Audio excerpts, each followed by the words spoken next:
افغان حکام نے پی آئی اے کے طیارے کو اڑان بھرنے کی اجازت دے دی ہے۔ افغان حکام نے پاکستانی مسافر طیارے کو 3 گھنٹے تک روک کے رکھا اور کابل سے اسلام آباد والے مسافر طیارے میں 162 مسافر سوار تھے۔ اسی پر بات کرتے ہیں، فہیم رضا ہمارے ساتھ موجود ہے۔ فہیم، اجازت تو مل گئی لیکن یہ 3 گھنٹے تک روکا کیوں تھا؟ فیصل رضا بتائے گا ہمیں۔ جی بالکل، کابل میں پی آئی اے کے جہاز کو زبردستی روکے جانے کا جو معاملہ ہے وہ اب اعلیٰ سطح پر جو ہے وہ انٹروینشن کے بعد حل کر لیا گیا ہے۔ پاکستان نے معاملہ باقاعدہ طور پر جو ہے باضابطہ طور پر افغانستان کے ساتھ اٹھایا۔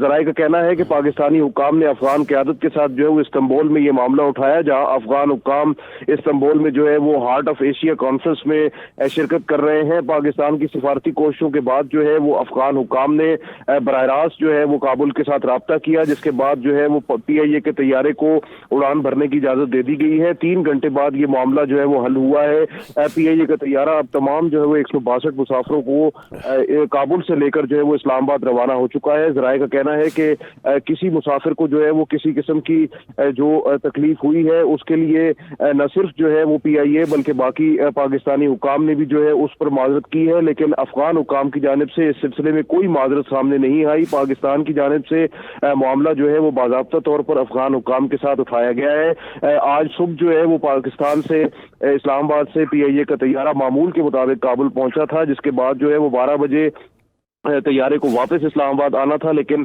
12 بجے سے لے کر 3 بجے تک جو ہے وہ کابل میں پی آئی اے کا طیارہ روکے رکھا گیا، زبردستی روکا گیا، اور افغان حکام نے طیارے کو جو ہے وہ اڑان بھرنے کی اجازت نہیں دی، لیکن اب جو ہے وہ طیارہ 162 مسافروں کو لے کر اسلام آباد روانہ ہو چکا ہے۔ جی، آپ کا شکریہ فیصل رضا۔